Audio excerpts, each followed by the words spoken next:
क्या हो अगर आपको दूसरा मौका मिले, लेकिन किसी और की जिंदगी जीने का। एक साधारण लड़का जिसकी अपनी जिंदगी उलझनों से भरी थी, अचानक से एक अजनबी के शरीर में जागता है। उसे बताया जाता है कि ये उसका होम स्टे है, एक टेम्परेरी घर जहां उसे सिर्फ 100 दिनों का समय मिलेगा अपनी गलतियों को सुधारने का। लेकिन इस नए जीवन के पीछे छिपा है एक गहरा रहस्य। क्या वो इस रहस्यमय खेल के नियम समझ पाएगा? क्या वो इस मौके को अपनी जिंदगी बदलने के लिए इस्तेमाल कर पाएगा, या फिर ये सिर्फ एक और भ्रम है? तैयार हो जाइए एक ऐसी कहानी के लिए जहां हर मोड़ पर एक नया रहस्य आपका इंतजार कर रहा है। इसीलिए समय को और ना गवाते हुए चलिए शुरू करते हैं इस अमेजिंग फिल्म की कहानी को। Hollywood silver screen presenting home stay. मुर्दा घर की ठंडी और सन्नाटे से भरी हवा में अचानक से हलचल मच जाती है जब मिन नाम का एक लड़का अचानक अपनी आंखें खोलता है। उसके चारों ओर सफेद कपड़े में लिपटे शरीर पड़े हैं, लेकिन उसे खुद के बारे में कुछ भी याद नहीं है। डर और उलझन के बीच वो लड़खड़ाते कदमों से कमरे से बाहर निकलने की कोशिश करता है, लेकिन जैसे ही वहाँ मौजूद कर्मचारी उसको चलते हुए देखते हैं, उनकी तो चीखें गूंज उठती है। घबराहट में वो भाग खड़े होते हैं, मानो किसी भूत को देख लिया हो। थोड़ी देर के बाद मिन को एक बेड पर लिटा दिया जाता है। वहाँ पर उसकी माँ रूडी पहले से मौजूद होती है, जो अपने बेटे को जिंदा देखकर खुशी से रो पड़ती है। मगर इससे पहले कि मिन कुछ समझ पाता, उसकी आंखों के सामने अंधेरा छा जाता है और वो बेहोश हो जाता है। होश आने पर मिन खुद को एक अस्पताल के कमरे में पाता है। अजनबी दीवारें, अजनबी माहौल, सब कुछ उसको डराने लग रहा था। घबराहट में वो वहाँ से भागने की कोशिश करता है, लेकिन तभी उसके सामने डॉक्टर और नर्स आ जाते हैं। उनकी आंखों में एक अजीब चमक थी। वो किसी अनजानी भाषा में उससे बात कर रहे थे। मिन को उनकी बातों का एक शब्द भी समझ में नहीं आता है, लेकिन उनके हाव भाव इतने अजीब थे कि उसका डर और भी बढ़ जाता है। घबरा कर वो लिफ्ट की ओर दौड़ता है, लेकिन लिफ्ट हिलने का नाम नहीं लेती। पास में एक खिड़की खुली दिखती है और बिना सोचे समझे मिन बाहर कूद जाता है, लेकिन बाहर की सतह बारिश के कारण फिसलने वाली थी, इसीलिए उसका पैर फिसल जाता है और वो बिल्डिंग से नीचे गिरने लगता है। लेकिन तभी बीच में एक अनदेखी शक्ति उसको रोक लेती है। वो वापस इमारत पर खड़ा हो जाता है, मानो मिन के अंदर कोई चमत्कारी शक्ति आ गई हो। मिन को तो लगने लगता है कि वो कोई सपना देख रहा है। उसकी सांसें तेज हो जाती हैं और दिल बेतहाशा धड़कने लगता है। तभी वो देखता है कि एक सफाई कर्मी आराम से बिल्डिंग की दीवार पर चल रहा है, मानो ग्रेविटेशन का उस पर कोई असर ना हो रहा हो। मिन हिम्मत जुटाकर उससे पूछता है कि ये सब असली है या मेरा कोई भ्रम, जिसके जवाब में वो सफाई कर्मी मुस्कुराता है और मिन को एक जोरदार थप्पड़ मारता है। ये कोई सपना नहीं था। सफाई कर्मी खुद को गार्जियन बताता है। वो कहता है कि मिन की आत्मा की सारी यादें मिटा दी गई हैं। उसे दोबारा जीने का एक मौका मिला है, लेकिन ये मौका हमेशा के लिए नहीं है। मिन के पास सिर्फ 100 दिन है, जिनमें उसको ये पता लगाना होगा कि असली मिन की मौत कैसे हुई थी। अगर वो ऐसा नहीं कर पाया तो उसकी आत्मा हमेशा के लिए मिटा दी जाएगी। गार्जियन उसको एक ओवर ग्लास देता है। ये एक रहस्यमय चश्मा था जो उसकी मदद करेगा, लेकिन ये मदद कितनी होगी ये मिन को खुद पता लगाना होगा। इससे पहले कि मिन और सवाल कर पाता, गार्जियन उसे खिड़की के किनारे लटका देता है। अचानक से ग्रेविटेशन अपना काम करना चालू कर देती है और मिन को लगता है कि अगर उसने अपनी पकड़ छोड़ी तो वो सीधा नीचे गिर जाएगा। डर के मारे वो वापस अपने कमरे में चला जाता है, जो सीधा जाकर बेड पर गिर जाता है। अगले ही पल एक नर्स कमरे में आती है और बिना किसी चेतावनी के एक बड़ी निडल चुभा देती है। तेज दर्द से मिन की चीख निकल जाती है और वो हाथ झटकता है, लेकिन तभी कुछ अजीब होता है। उसके हाथ से टकराई पानी की बोतल हवा में जमी रह जाती है, जैसे समय वहीं पर ठहर गया हो। भौचक्का रह जाता है कि ये कैसे हुआ। वो नर्स मुस्कुराती है और धीरे धीरे अपना रूप बदलकर फिर से गार्जियन बन जाती है। वो गार्जियन कहता है कि हम अपनी मर्जी से कोई भी रूप ले सकते हैं और तुम्हें ये समझना होगा कि तुम्हारी ये बॉडी परमानेंट नहीं है। इसके बाद वो गंभीर होकर चेतावनी देता है, अगर मिन 100 दिनों के भीतर सच्चाई का पता नहीं लगा पाया तो उसकी आत्मा हमेशा के लिए मिटा दी जाएगी। वो फिर कभी जन्म नहीं ले पाएगा। अब मिन के सामने 2 ही रास्ते थे, या तो वो सच का पता लगाए या हमेशा के लिए खत्म हो जाए। वो गार्जियन जाते जाते मिन को सख्त हिदायत देती है कि वो किसी को भी ये ना बताए कि वो असली मिन नहीं है। अगली सुबह एक डॉक्टर मिन का चेकअप करने आता है। मिन अभी भी भ्रमित था, लेकिन तभी उसकी नजर एक दवा की बोतल पर पड़े एक स्टिकर पर जाती है, जिस पर उसका पूरा नाम लिखा हुआ था। वो डॉक्टर को वही नाम बताता है, जिससे डॉक्टर ये मान लेता है कि मिन की याददाश्त वापस आ गई है। अब बिना ज्यादा सवाल किए डॉक्टर उसको अस्पताल से डिस्चार्ज कर देता है। अस्पताल से निकलने के बाद मिन अपनी माँ रूडी के साथ घर लौटता है, जहाँ पहुँचने पर उसको पता चलता है कि उसका एक बड़ा भाई भी है जिसका नाम माँ है। लेकिन सबसे हैरानी की बात ये थी कि माँ उसके वापस आने से खुश नहीं था। रूडी मिन से कहती है कि अभी के लिए उसे माँ के साथ ही सोना होगा ताकि उस पर नजर रखी जा सके। इसके अलावा वो मिन के लिए नए कपड़े लाने की बात कहती है, लेकिन तब तक उसे माँ के कपड़े पहनने होंगे। ये सुनकर मिन काफी अनकंफर्टेबल फील करता है। वो बहाना बनाते हुए कहता है कि वो आज रात अपने किसी दोस्त के घर रुकने वाला है। इतना कहकर वो वहाँ से निकल जाता है। उधर माँ रूडी से पूछता है कि जिस दिन मिन ने आत्महत्या की थी उस दिन क्या हुआ था, लेकिन रूडी इस बारे में बात करने से साफ इनकार कर देती है। इसके बाद मिन अपने पिता को देखता है जो फोन पर व्यस्त थे। मिन उम्मीद कर रहा था कि उसके पिता उसको गले लगाएंगे और उसके ठीक होने का एक्साइटमेंट दिखाएंगे, लेकिन इसके बजाय वो उसे इंतजार करने को कह देते हैं। ये सुनकर तो मिन को काफी अजीब लगता है। जिस बेटे को खोने के गम में पूरा परिवार टूट गया होगा, उसके वापस आने पर उसके पिता का यह ठंडा व्यवहार उसको चौंका देता है। रात में जब सब लोग सो जाते हैं तो मिन घर के चारों ओर घूमकर सब कुछ देखने की कोशिश करता है। इस दौरान उसे एक पारिवारिक फोटो एल्बम दिखाई देती है। वो पन्ने पलटकर ध्यान से देखता है, लेकिन एल्बम में उसकी कोई भी तस्वीर नहीं थी। ये देखकर मिन को काफी अजीब लगता है। इसके बाद वो अपने पुराने कमरे की तलाशी लेने के लिए आगे बढ़ता है, लेकिन कमरे का दरवाजा बंद मिलता है। वो दरवाजे के नीचे झांक कर अंदर देखने की कोशिश करता है। तभी माँ वहां पर आ जाता है और उसको वापस सोने के लिए भेज देता है। अगले सुबह मिन की आंख खुलती है तो वो देखता है कि माँ अपना लैपटॉप लेकर घर से बाहर जा रहा है। उसके जाते ही मिन लिविंग रूम में रखी चाबियों का एक गुच्छा उठा लेता है और अपने कमरे का दरवाजा खोलने की कोशिश करता है, लेकिन कोई भी चाबी उस गेट पर काम नहीं करती है। हार ना मानते हुए वो माँ के कमरे में जाता है और वहाँ की खिड़की से बाहर निकलकर अपने कमरे की खिड़की तक पहुँचने की कोशिश करता है। जैसे वो अंदर दाखिल होता है, उसे कमरे में खाली फर्नीचर के कुछ टुकड़े और अपनी अंतिम यात्रा के दौरान खींची गई एक तस्वीर दिखाई देती है। मिन तस्वीर को गौर से देखता है जिसमें लिखी उसकी मौत की तारीख को देखकर वो सन्न रह जाता है। घबराहट में वो तस्वीर नीचे गिरा देता है, जिसकी आवाज सुनकर रूडी वहाँ पर आ जाती है। मिन तुरंत अपनी माँ से पूछता है कि उसकी सारी चीजें कहाँ गई, जिस पर रूडी गहरी सांस लेते हुए कहती है कि करने से पहले मिन ने सब कुछ नष्ट कर दिया था। लेकिन अगले ही पल उसकी आंखों में आंसू आ जाते हैं और वो लड़खड़ाती आवाज में पूछती है कि आखिर मिन ने खुदकुशी क्यों की थी। इसी दौरान मिन की नजर कमरे में एक कोने पर जाती है जहां जमीन पर खून के धब्बे पड़े थे। ये देखकर मिन काफी घबरा जाता है। रूडी रोते हुए मिन को गले लगा लेती है और कसम दिलवाती है कि वो दोबारा ऐसा कुछ नहीं करेगा। अगले दिन मिन अपने स्कूल जाने की तैयारी करता है। जाते वक्त रूडी उसे उसका पर्स पकड़ाती है। पर्स में मिन को एक ब्रेसलेट और उसकी माँ का बिजनेस कार्ड मिलता है, जिससे उसको पता चलता है कि उसकी माँ एक इंजीनियर है और अक्सर काम के सिलसिले में शहर से बाहर जाती रहती है। रूडी मिन को स्कूल छोड़ने जाती है और उसको समझाती है कि अगर कोई स्कूल ना आने की वजह पूछे तो उसको बस इतना कहना कि तुम बीमार थे। दरअसल मिन के साथ जो कुछ हुआ था उसके बारे में रूडी ने स्कूल में किसी को कुछ भी नहीं बताया था। स्कूल पहुंचने के बाद मिन को एहसास होता है कि उसके ज्यादा दोस्त नहीं थे। उसके सिर्फ एक बेस्ट फ्रेंड थी, लाई, जिसे उस पर क्रश था। दोनों कुछ देर बातें करते हैं, तभी लाई को याद आता है कि उन्हें स्टंट क्लब की मीटिंग के लिए जाना है, जिसमें मिन ने पहले भी हिस्सा लिया था।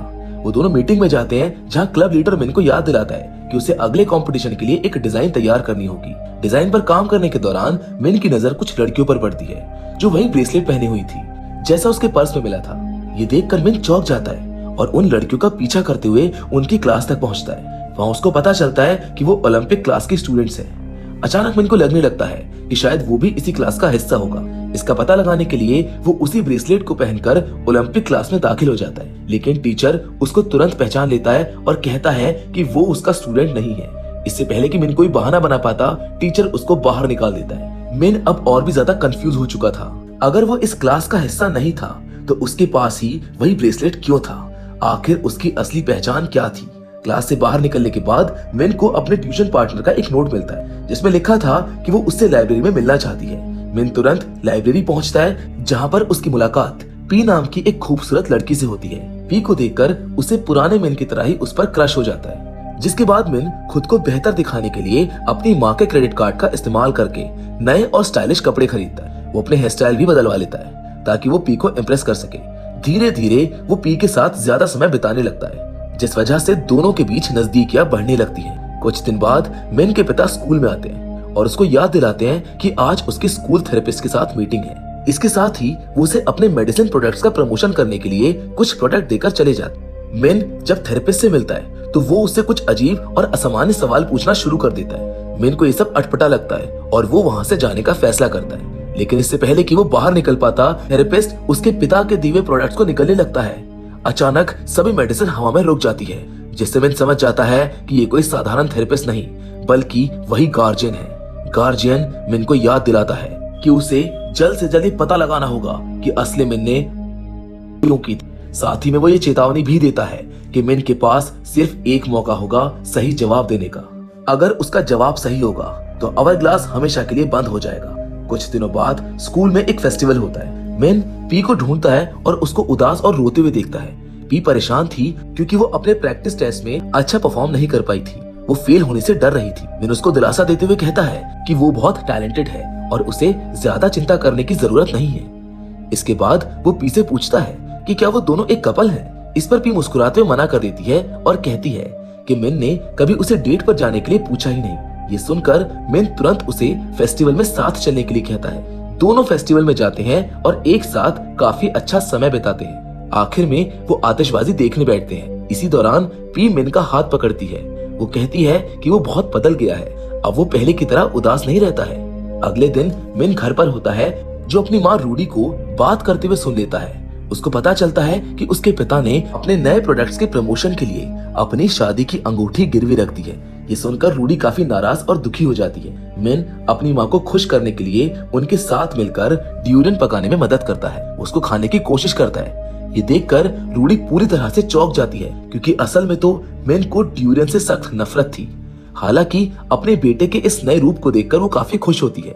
उसे अपने बचपन की कुछ बातें भी याद आती हैं, जिससे पता चलता है कि उसने हमेशा अपने बच्चों का बहुत ख्याल रखा था, चाहे हालात जैसे भी रहे हों। जिसके कुछ दिनों बाद मिन अपने एग्जाम में पास हो जाता है, जैसा उसने पी से वादा किया था। खुश होकर पी मिन के बालों में शैम्पू लगाती है और फिर उसे एक ब्रिज पर 10 राउंड दौड़ने के लिए कहती है। वो खुद भी उसके साथ दौड़ती है। जब वो दोनों राउंड पूरा कर लेते हैं तो पी मिन को एक गिफ्ट देती है। दरअसल आज मिन का जन्मदिन था। मिन गिफ्ट खोलता है और देखता है कि उसमें एक स्कोप यानी कि दूरबीन है, जिसे पायनियर ने खुद बनाया था। पी बताती है कि उसको ये बहुत पसंद है। इसी दौरान दोनों के बीच एक मोमेंट आता है और वो एक दूसरे को किस करते हैं। इसके बाद मिन पी की एक ड्राइंग बनाना शुरू करता है। इस दौरान उसे कुछ पुरानी तस्वीरें मिलती है। एक तस्वीर में वो एक लॉकर के पास बैठा हुआ था। ये देखकर मिन उस लॉकर तक जाता है और उसको खोलने की कोशिश करता है, लेकिन लॉकर खाली था। तभी लाइव वहाँ पर आ जाती है और मिन को याद दिलाती है कि उसने अपना लैपटॉप इसी लॉकर में रखा था। उसने एक नोट भी लिखा था कि उसका लैपटॉप उसकी माँ को दे दिया जाए, लेकिन जिस दिन लाइव मिन के घर गई थी उस दिन रूडी वहाँ पर नहीं थी, इसलिए उसने लैपटॉप माँ को दे दिया था। ये जानकर मिन घर लौटता है और माँ के बेडरूम में लैपटॉप ढूंढने लगता है, लेकिन उसको वहाँ पर कुछ नहीं मिलता। हालांकि उसे कुछ तस्वीरें मिलती है, जिसमें उसकी केवल एक फोटो थी, लेकिन उसमें भी उसके चेहरे को खरोंचकर मिटा दिया गया था। इसके अलावा उसे कुछ डॉक्यूमेंट्स मिलते हैं, जिससे पता चलता है कि माँ पढ़ाई के लिए जर्मनी जाना चाहता था। मिन माँ के कंप्यूटर को चेक करता है, जिसमें उसको एक पुरानी चैट मिलती है। इससे उसको पता चलता है कि माँ जर्मनी नहीं जा पाया था, क्योंकि उसे अपनी फैमिली की देखभाल करनी पड़ी थी। इसी वजह से वो मिन से नफरत करता था और ये चाहता था कि वो मर जाए। चैट में ये भी लिखा हुआ था कि माँ को मिन के लैपटॉप में एक गुड बाय लेटर मिला था, लेकिन उसने इसके बारे में अपने माता पिता को कुछ नहीं बताया। अब मिन को समझ में आता है कि माँ के पास जो दूसरा लैपटॉप है वही उसका असली लैपटॉप है। इसीलिए वो माँ को ढूंढने के लिए उसके कॉलेज जाता है और वहाँ अपना लैपटॉप खोज लेता है, जिसको लेकर वो घर आता है, ये जानने के लिए कि असली मिन ने क्यों की थी। मिन जब अपने लैपटॉप को देखने ही वाला होता है कि तभी वहाँ पर माँ आ जाता है। वो लैपटॉप छीनकर कहता है कि ये फैमिली उसके बिना ज्यादा खुश है। इतना कहने के बाद वो गुस्से में लैपटॉप को खिड़की से बाहर फेंक देता है। मिन तुरंत नीचे दौड़ता है और देखता है कि लैपटॉप हवा में ही रुका हुआ था। दरअसल गार्जियन वहीं बैठा था। उसने अपनी पावर से लैपटॉप को हवा में रोक लिया था। हालांकि वो जल्दी उसको जमीन पर गिरा देता है, जो मिन के ऊपर हंसने लगता है। मिन लैपटॉप को उठाकर घर ले आता है और उसको चालू करता है। जब वो उसको खोलता है तो उसमें सिर्फ एक फाइल बची होती है, उसका गुड बाय लेटर। इस लेटर को पढ़ते ही उसको याद आता है कि उसने सोडा में जहरीली दवाई मिलाकर पी ली थी। मरने से पहले उसने अपनी सभी तस्वीरों में से अपना चेहरा खुरच दिया था और अपनी पूरी डायरी को जला दिया था। इस लेटर में लिखा हुआ था कि वो अपने पिता से नफरत करता था, क्योंकि उसके पिता एमएम कल्ट में रहने के लिए उसकी माँ की सैलरी खर्च कर देते थे। उसे हमेशा नीचा महसूस कराया जाता था, इसीलिए वो अपनी माँ से भी नफरत करने लगा था। हालांकि इस घर में वो सिर्फ अपनी माँ से प्यार करता था, लेकिन उसकी माँ अक्सर घर से दूर रहती थी। उसकी जिंदगी में केवल पी ही बची थी, जिसे वो पसंद करता था और जिस पर भरोसा कर सकता था। एक दिन मिन पी से मिलने जाता है और देखता है कि उसका टीचर पी के साथ जबरदस्ती कर रहा था। सबसे चौंकाने वाली बात ये थी कि पी उसको रोक नहीं रही थी। मिन ये सब देखकर हैरान रह जाता है, लेकिन वो उस समय कुछ नहीं कहता। अगले दिन वो टीचर के पास जाता है और उसके सामने एक पेंट मारकर गिरा देता है। फिर वो पी को छत पर ले जाता है और उस पर चिल्लाने लगता है कि आखिर वो अपने टीचर के साथ ऐसा क्यों कर रही थी। पी रोने लगती है और बताती है कि वो अपने टीचर को पसंद नहीं करती है, लेकिन उनके साथ रह रही है क्योंकि उनकी मदद से ही वो ओलंपिक टीम में शामिल हो सकती है। ये सुनकर मिन को एहसास होता है कि पी को अपने फ्यूचर के अलावा कुछ भी मायने नहीं रखता है, यहाँ तक कि वो खुद भी उसके लिए इतना महत्वपूर्ण नहीं है। इस बात से दुखी होकर मिन उसको नीचे की ओर इशारा करते हुए कहता है कि उसे खुद को खत्म कर लेना चाहिए। इसके बाद मिन के पिता उसके स्कूल में आते हैं क्योंकि प्रिंसिपल ने उसकी शिकायत की थी। उसके पिता उससे पूछते हैं कि वो एक नॉर्मल लड़के की तरह क्यों नहीं रह सकता है। इस पर मिन गुस्से में आकर अपने पिता से सवाल करता है कि उन्होंने एमएम ग्रुप के लिए उसकी माँ की शादी की अंगूठी क्यों बेच दी। ये कहकर वो वहाँ से चला जाता है। कुछ समय बाद मिन को अपनी माँ का बिजनेस कार्ड दिखता है जिसमें एक एड्रेस लिखा होता है। वो उस एड्रेस पर जाता है और देखता है कि उसकी माँ अपनी नई फैमिली के साथ रह रही है। ये देखकर वो चौंक जाता है। वहीं रूडी भी मिन को देख लेती है और उसको समझाने की कोशिश करती है, लेकिन मिन रोते हुए वहाँ से चला जाता है। इसके बाद वो एक ब्रिज पर जाकर खड़ा हो जाता है। इस दौरान तेज बारिश हो रही होती है। वो नीचे देखता है और सोचता है कि उसे फिर से चाहिए, लेकिन तभी अचानक बारिश की बूंदें हवा में रुक जाती हैं और गार्जियन उसके पास आकर उससे उसकी असली वजह पूछता है। मिन जवाब देता है कि उसने ये सब इसलिए किया क्योंकि उसे अपनी जिंदगी से नफरत थी। उसने जो भी किया वो उसकी गलती नहीं थी, बल्कि उनकी फैमिली और पी की गलती थी, क्योंकि वो सभी भरोसे के लायक नहीं थे। लेकिन ये जवाब गलत था। जिसके बाद गार्जियन उसको याद दिलाता है कि अब उसके पास केवल 3 दिन बचे हैं। इसके बाद मिन अपने घर लौटता है और अपने कमरे में रखी सभी चीजों को तोड़ने लगता है। तभी लाई वहाँ पर आती है और उससे पूछती है कि उसने अभी तक अपनी ड्राइंग क्यों नहीं बनाई है, जिस पर मिन गुस्से में आकर कहता है कि उसे उसकी चिंता करने की कोई जरूरत नहीं है। फिर वो रूखे अंदाज में उससे बात करने लगता है। वो कहता है कि उसने कभी उसे अपना दोस्त नहीं माना, ना ही वो उसको पसंद करता है। ये सुनकर लाई को बहुत दुख होता है। तभी मिन उसको बताता है कि जिस दिन वो स्कूल नहीं आया था उस दिन वो वाला था। उसने एक गुड बाय लेटर भी लिखा था जिसमें उसने लाई का नाम तक नहीं लिखा था। ये सुनकर लाई की आंखों में आंसू आ जाते हैं और वो वहाँ से भाग जाती है। शाम को मिन और उसके पिता रूडी को लेने जाते हैं, जो आज के दिन काम से लौट रही थी। रूडी बहुत थकी हुई थी, इसीलिए वो सीधा घर जाना चाहती थी, लेकिन मिन उसे एक साथ डिनर करने के लिए बाहर चलने को कहता है।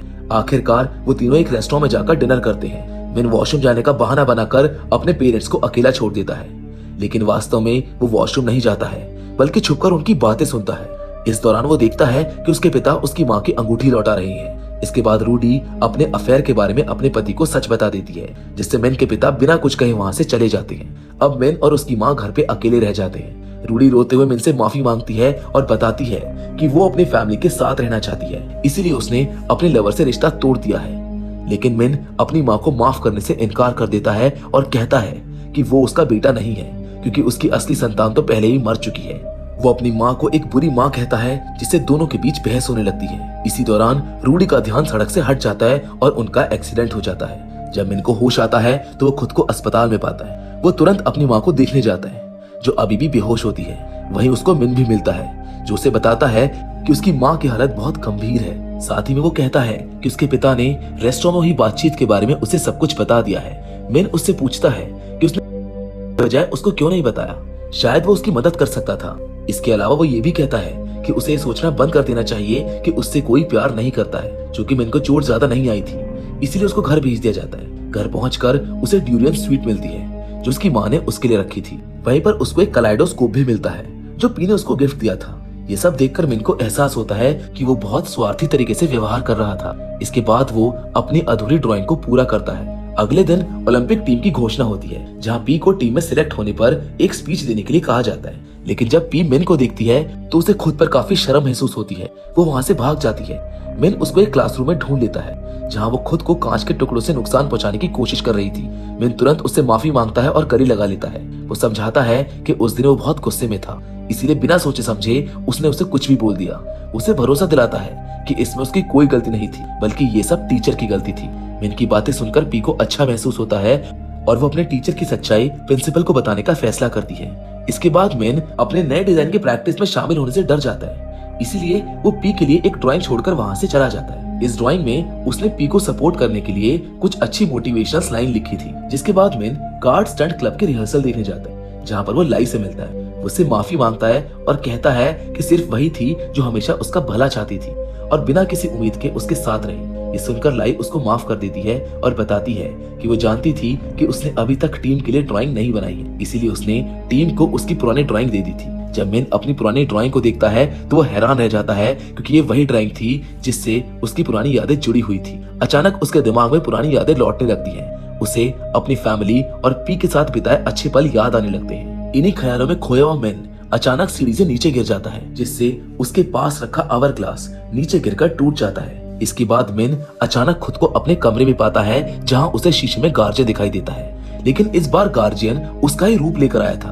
तब मिन को समझ आता है कि उसकी बॉडी में जो आत्मा थी वो किसी और की नहीं बल्कि उसकी खुद की ही आत्मा थी। उसको ये भी एहसास होता है कि उसने, क्योंकि वो नहीं जानता था कि जिंदगी की अच्छी चीजों पर ध्यान कैसे दिया जाए। अंत में मिन ये स्वीकार करता है कि उसकी आत्मा कोई और जिम्मेदार नहीं था, बल्कि ये पूरी तरह से उसकी अपनी गलती थी। गार्जियन उसके इस जवाब से सहमत हो जाता है और मिन को अपनी आत्मा को जीतने की बधाई देता है। वो बताता है कि ये टेस्ट केवल उसे असलियत दिखाने के लिए किया गया था और अब ना ही कोई कहानी आगे बढ़ेगी और ना ही कोई पुनर्जन्म होगा। अब उसे इसी जिंदगी को अच्छे से जीना होगा। इतना कहकर वो गार्जियन गायब हो जाता है। गार्जियन के जाने के बाद मिन अचानक खुद को फिर से स्कूल में पाता है, जहाँ लाई उसको देखती है और उसके पास आ जाती है। मिन उसे गले लगा लेता है और फिर सीधा अस्पताल जाता है, जहाँ पर वो देखता है कि उसकी माँ होश में आ चुकी है। रूडी बताती है कि वो और उसके पिता तलाक ले रहे हैं, इसीलिए अब मिन को तय करना होगा कि वो किसके साथ रहना चाहता है। वो कहती है कि अगर वो अपने पिता को चुनता है तो वो उसे कोई दोष नहीं देगी, क्योंकि वो खुद भी अच्छी माँ नहीं थी। ये सुनकर मिन रो पड़ता है और अपनी माँ से माफी मांगता है। वो कसम खाता है कि उसे कभी भी उनका बेटा होने का पछतावा नहीं था। इसके बाद मिन अपनी रोजमर्रा की जिंदगी में वापस लौट आता है। अब ऐसे ही एक दिन पी उसको एक मैसेज भेजती है कि उसने एक मेडल जीत लिया है। अब चूंकि मिन ने पी से वादा किया था कि अगर वो मेडल जीत कर लाएगी तो वो अंडरवियर पहनकर और अपने सर पर साबुन लगाकर ब्रिज का चक्कर लगाएगा। जिसके बाद फिल्म के एंड में हम मिन को अपना वादा पूरा करते हुए एक ब्रिज का चक्कर लगाते हुए देखते हैं और इसी के साथ ये फिल्म यहीं पर खत्म हो जाती है। तो दोस्तों, ये थी होमस्टे की कहानी, जहाँ मिन ने आखिरकार अपनी गलतफहमी को दूर किया और जिंदगी की असली कीमत समझी। उसने सीखा कि अतीत की तकलीफों से भागने के बजाय हमें उन लोगों को अपनाना चाहिए जो सच में हमारी परवाह करते हैं। अगर आपको वीडियो पसंद आई हो तो लाइक, शेयर और कमेंट जरूर करें, क्योंकि आपकी राय जानना हमारे लिए बहुत जरूरी है। और ऐसे ही दिलचस्प कहानियां और मूवी एक्सप्लेनेशन के लिए हमारे चैनल को सब्सक्राइब और बेल आइकन दबाना ना भूलें, ताकि आप कोई भी नई वीडियो मिस ना करें। मिलते हैं अगले वीडियो में, लेकिन तब तक के लिए धन्यवाद।